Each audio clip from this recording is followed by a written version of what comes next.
let's talk about Kamala Harris. I feel like we all knew it was going to be Kamala, right? Right?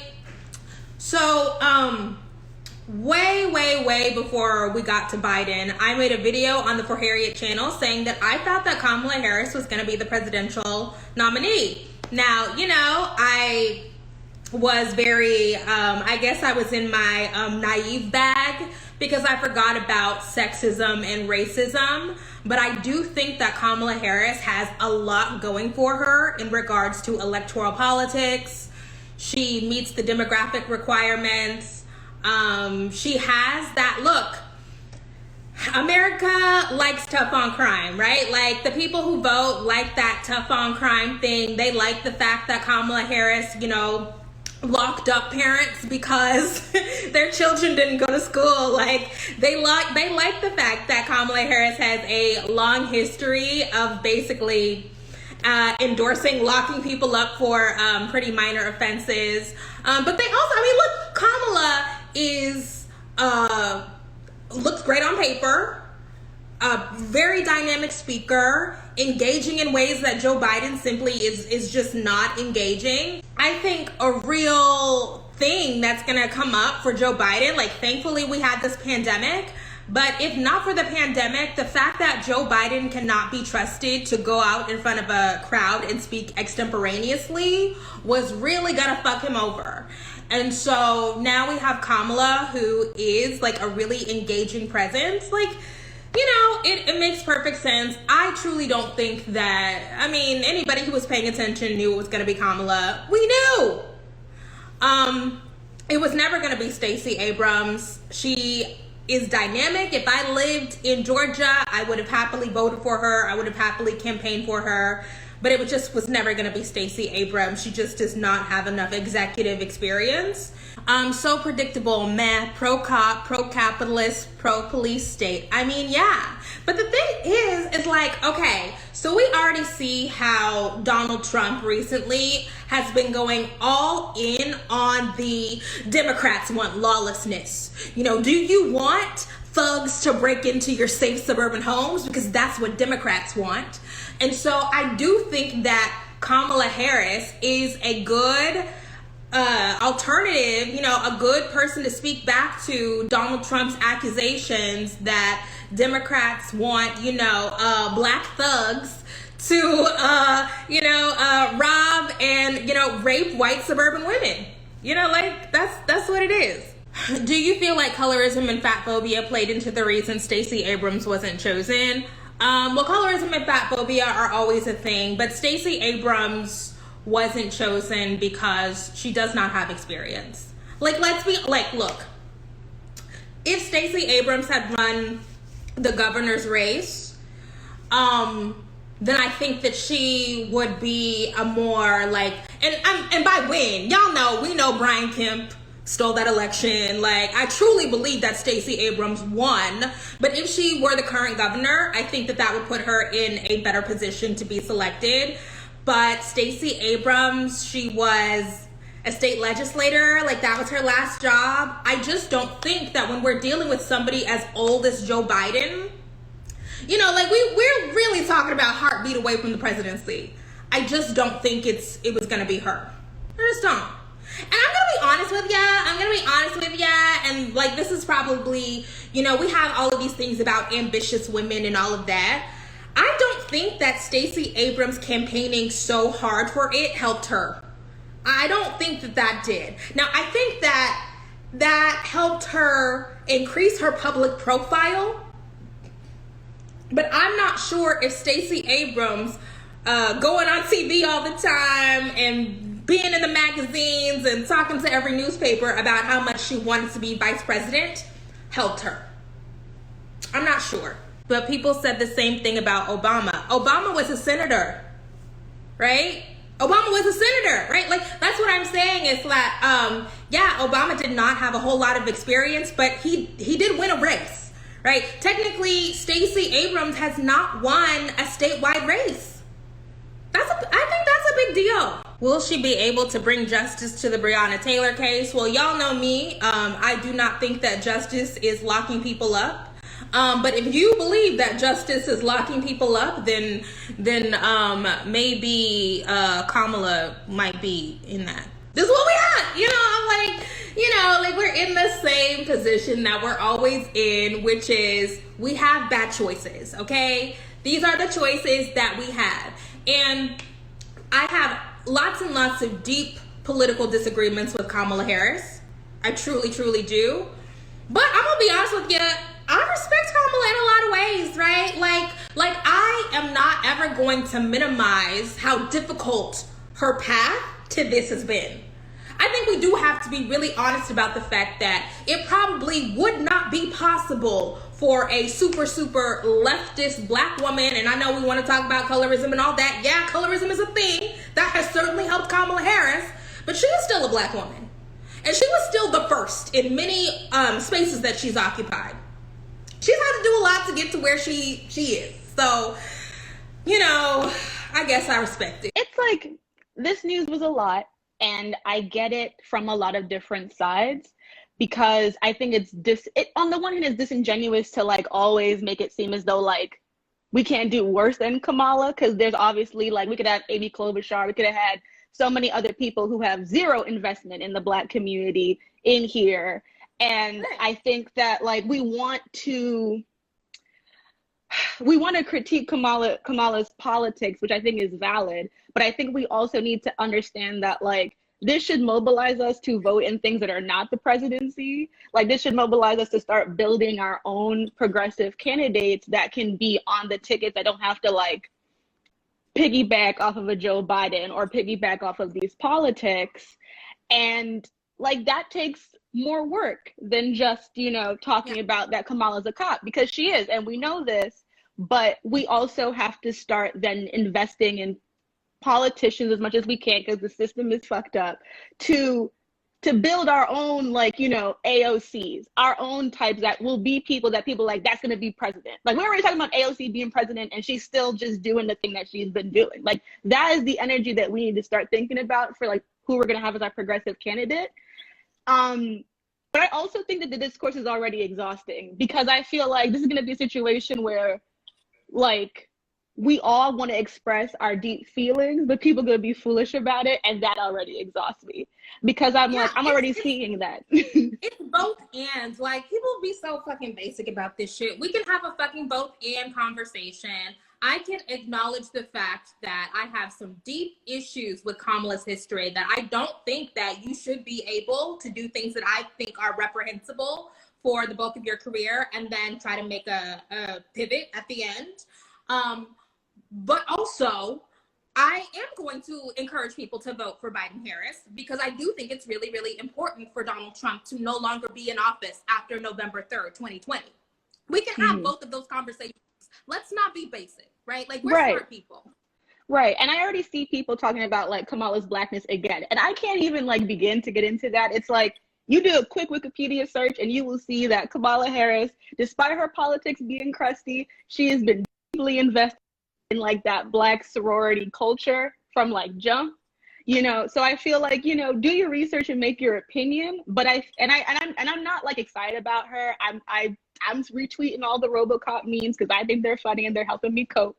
But at the same time, it's like, I also want people to like understand that the reliance on this stuff, like reliance on having like a VP that's going to come in and save us, is like the wrong way to think. We have to just start, like, if you are upset about this and you're like, she shouldn't even be in this place, which I understand, then let's start figuring out what we can do to have this not happen again. Because as long as we keep perpetuating a system that only leaves us with the best of two options, and then we have to fucking, decide is it going to be Trump or not, it's like, that's not helpful. It's not helpful to us as a community. It isn't helpful for us as like Black women across the spectrum to like always have to have, as soon as a Black woman is in a position of power, we have to start nitpicking things that are not about her politics.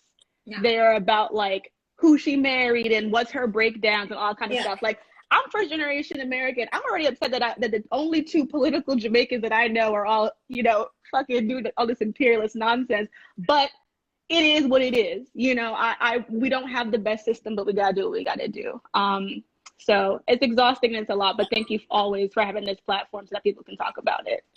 All is not lost. And I also think that it is important for us to think about, like Princess said, if Kamala does not float your boat, then we should be pouring our energy into the progressive candidates, the down ballot candidates who do float our boats. Like, something that I've been really heartened by recently is the number of wins that have happened in St. Louis, right? Like, Cori Bush won in St. Louis, right? Like, that's a big deal, right? So there is space for leftist, progressive women of color to make inroads in electoral politics. Like, that space has opened up. But also, I understand that electoral politics is like the only way that most people are politically engaged. But maybe that should not be the standard, right? There are lots and lots of ways to be engaged politically.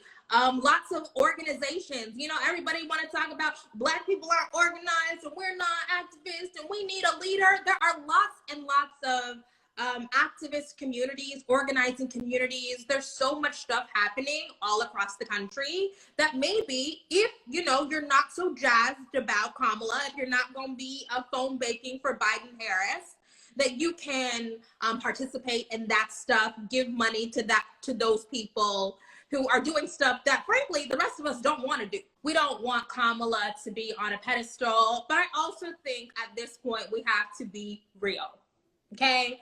I remember Angela Davis saying at one point, revolutionaries must also be realists, okay? And the reality is, okay, in this system, it's either going to be Biden Harris or it's going to be Trump Pence. So, you know, and I will be honest, I really, really bristle, like, as deep as my disagreements are. Y'all know I'm way left, okay? I do not believe that Trump Pence is the same as Biden Harris. I do not. And I hope that leftists who have deep political disagreements with Biden Harris will chill on that shit, because that is not the truth. Chill on that shit, because it's just not, right? Like, let's make our concerns known, but let's not be saying some false stuff. Hi, it's me Hi. again. Oh Let me cover my hair real quick because looking all types of not done in the house. But okay. I wanted to comment on this, and I personally don't care much for Kamala Harris, and so I'm not going to go too much into the electoral politics of that specifically. But I do think I'm noticing the Democrats trying in an effort to consolidate Black women's political power momentum underneath them. I see that we've been seeing it with some of these local Black governors being lifted up, such as who was it in the one in Atlanta, the mayor of Atlanta, actually. Keisha Lance Bottoms. Keisha Lance Bottoms, even though she has a very contentious relationship with the Black community, we see them trying to uphold these Black women, specifically women figures, because we turned this political conversation of Black women being the right ones, and so then now are always being politically right, and so therefore having a Black woman on your policy, behind your policy and your political team, gives it a legitimacy or moral legitimacy that people are seeking. And I find it interesting because we see some of the most progressive politics are always coming out of Black women, and if this is an effort to silence that progressive movement, because we see when we see progressive movements, what liberals tend to do is absorb them and slow them down. And I wonder if this is a continued effort and a very big push, because, you know, you say he's going to make a Black woman a Supreme Court justice, right?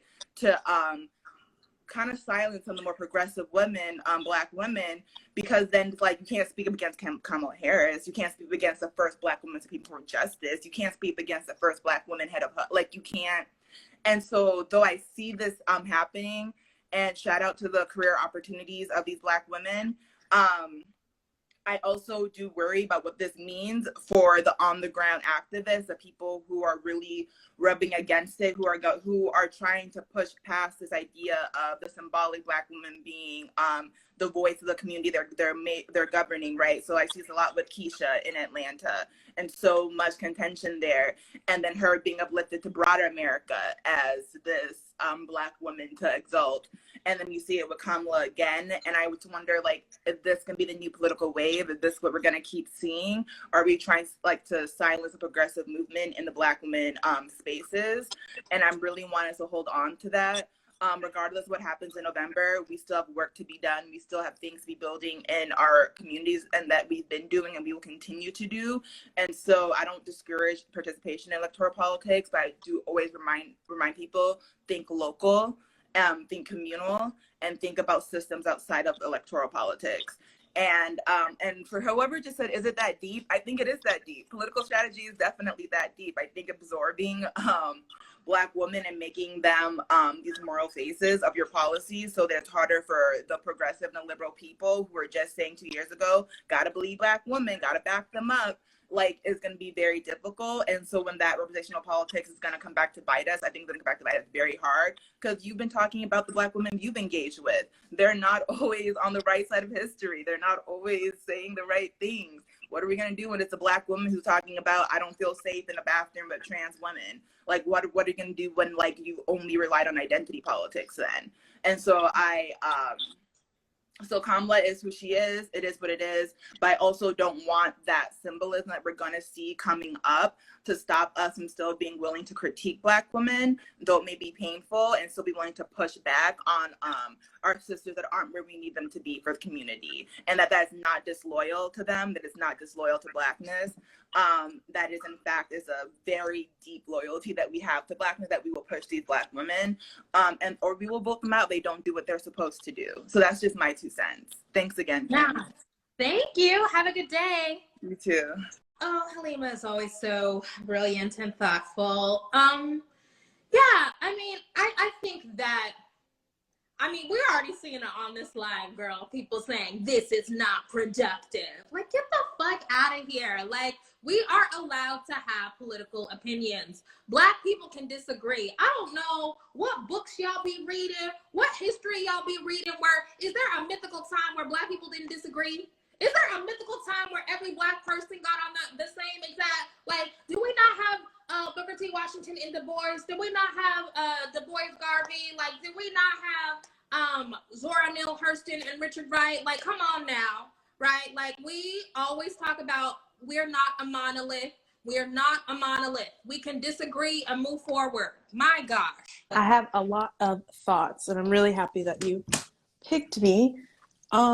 So I really have just been thinking, as like a Black Muslim woman, I've already had so many contentions with like who I would be happy with being the VP, but I first and foremost knew we needed to have a Black woman, because I feel like obviously Black women are the engine of almost everything we do here in the US.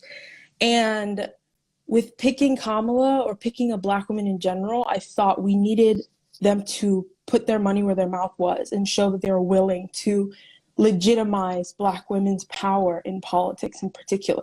And yes, people are like, oh, but what type of Black woman? I first am just happy that they did end up going with a Black woman, because there are timeless times where we've seen them push back and say that, and say, oh yeah, we support Black women, but never really put it where they are now. There's like not just a value, but like there's a risk as well.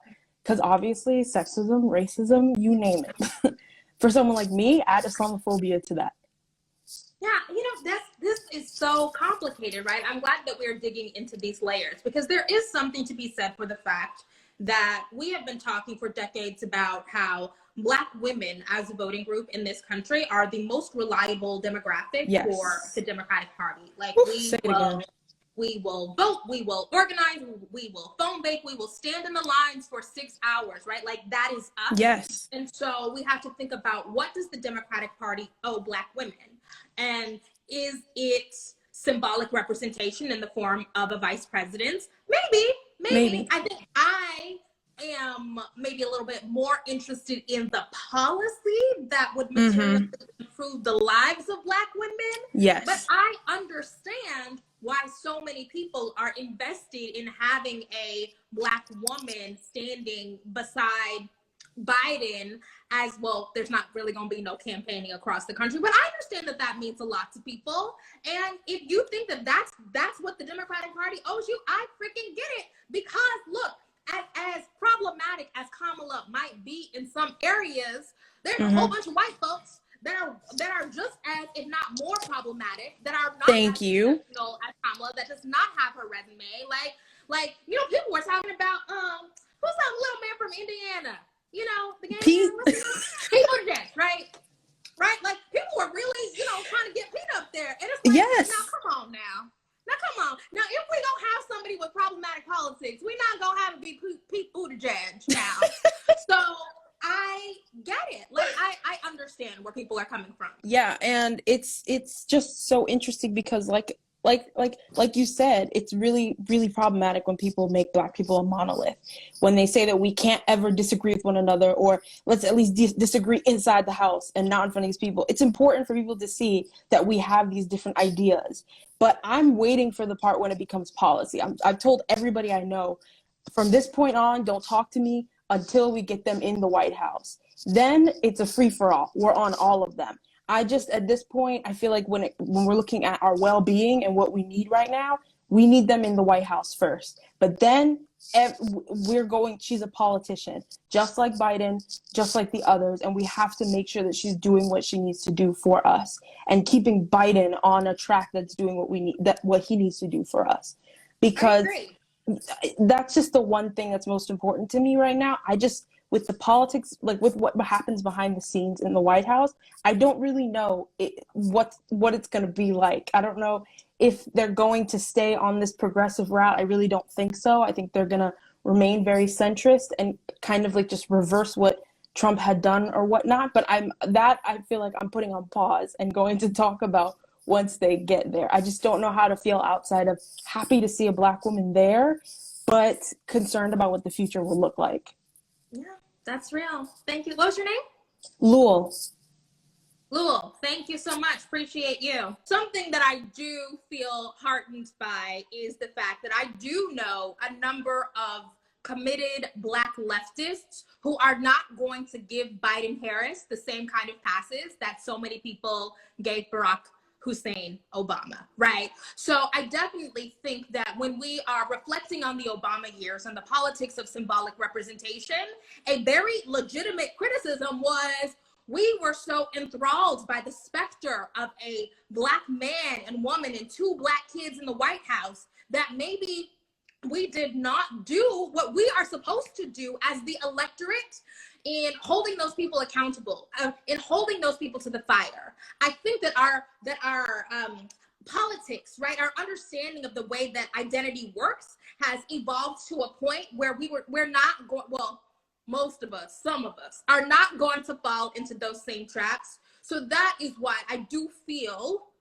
a little bit better right now. I think for me, what I'm more so interested in is how Biden has been able to coast on the backs of Black people since he was Obama's vice president. Because I think we have to recognize that Biden was able to rebrand based on him being Obama's vice president.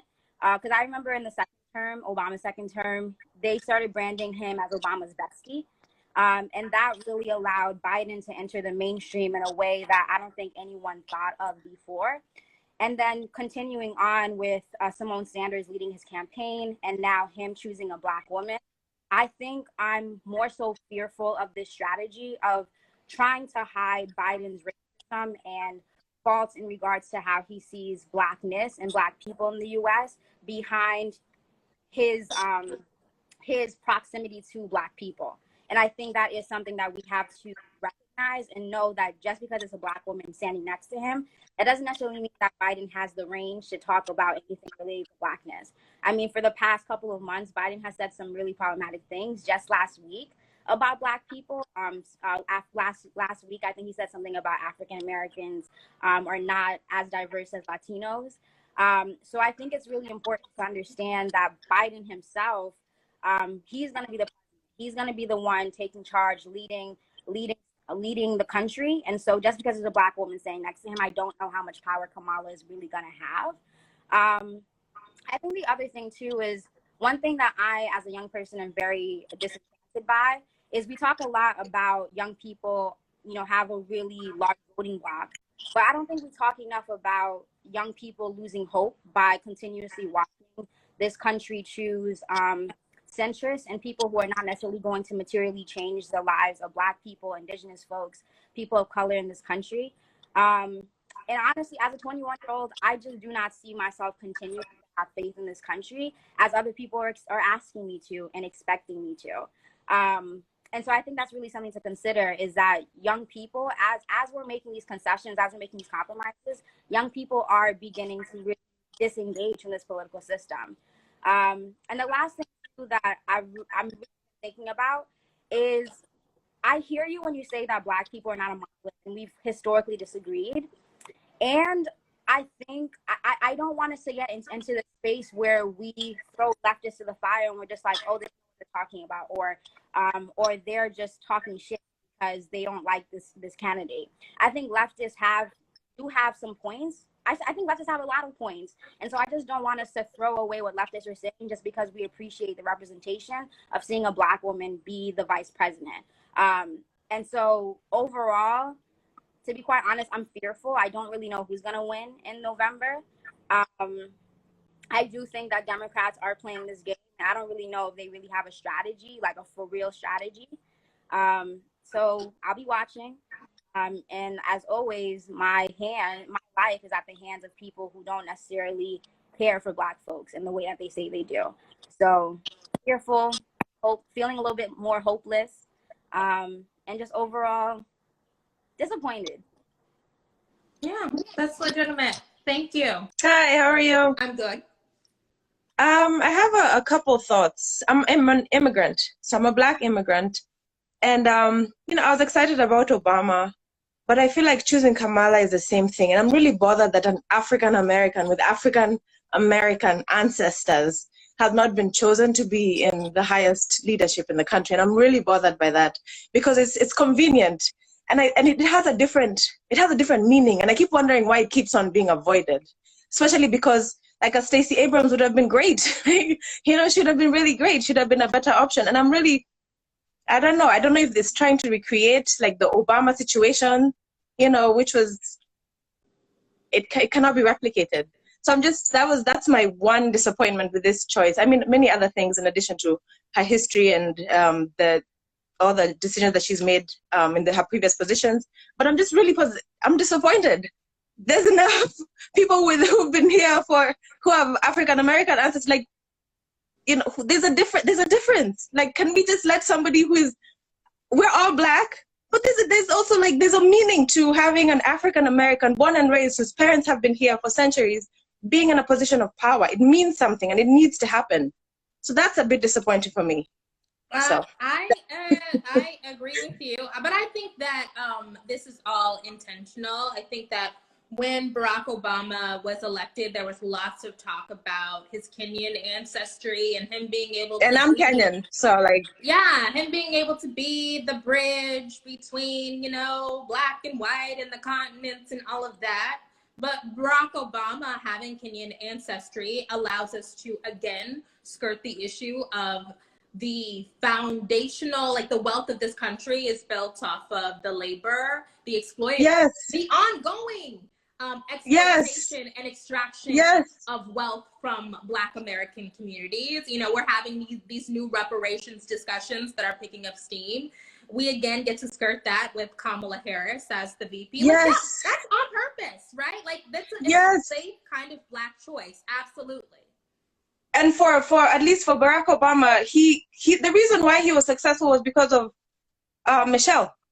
So who does Kamala have that's actually gonna who's gonna be like her sounding boy that actually gives her some kind of insight into what it actually means? Like, and I'm not even trying to separate Blackness, but like if reparations was to happen, I shouldn't get anything. Like, you know what I mean? Like there's a conversation to be had that we keep refusing and keep toying around.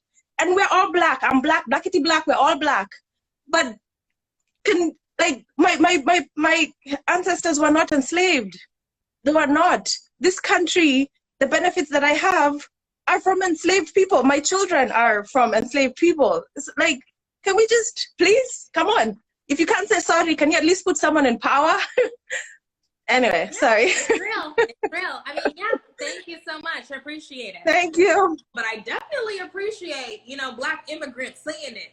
I'm glad that y'all see what we see. Because that's real. Hi, can you hear me okay? Uh-huh.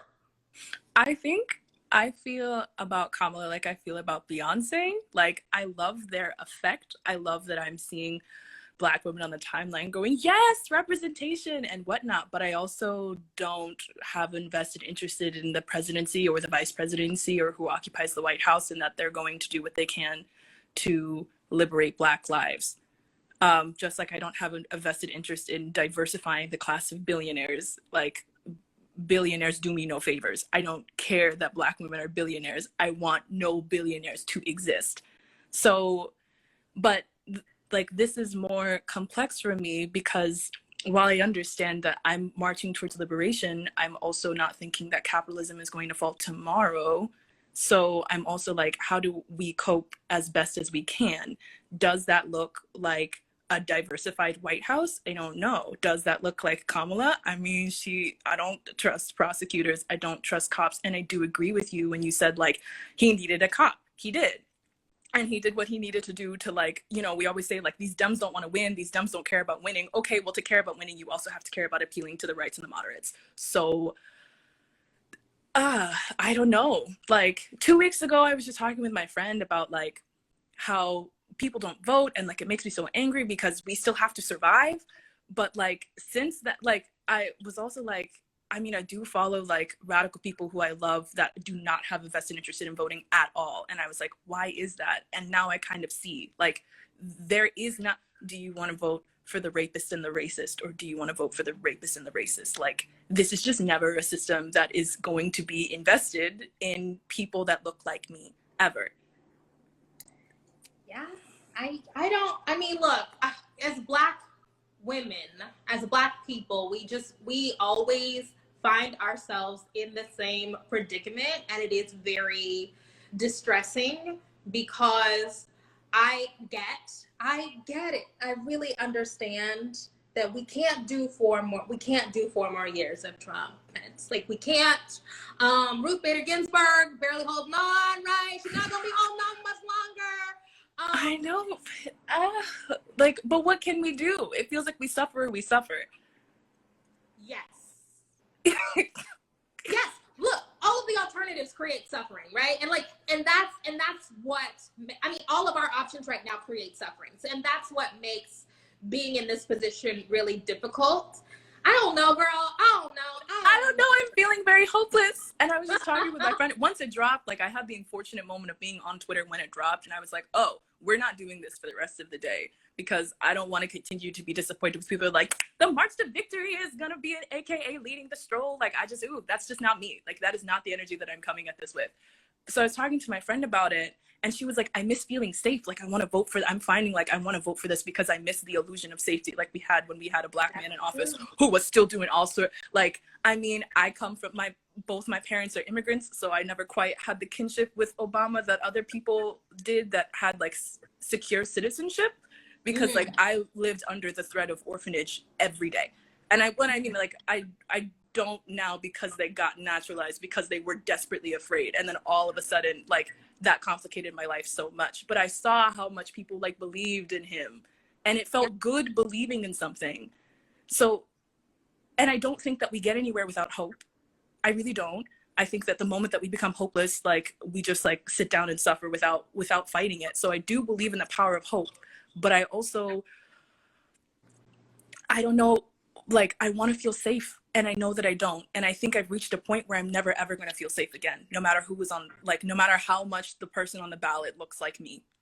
I wouldn't have felt safe if it was Stacey Abrams. I also wouldn't have felt safe because that's a lost election, like pretty much guaranteed. Yeah. I don't know. Yeah. I don't know. I truly, I don't know. But again, I will say that maybe this is an opportunity for those of us who don't feel hopeful and don't feel safe to really reimagine our relationship to these political systems. I don't believe in hopelessness because there are lots of ways to be involved. There are lots of ways to create change, and this is not going to be the avenue, right? So go. Let's find somewhere else to go. Now I'm still gonna vote for Biden Harris, but I'm also gonna endorse I don't know, girl. This is a bad place to be in. Okay. Thank you so much. Have a good Thank you. But everybody worried about the top of the ticket, but Congress is the move. Yeah, so let's talk about that, because I do think that that's useful.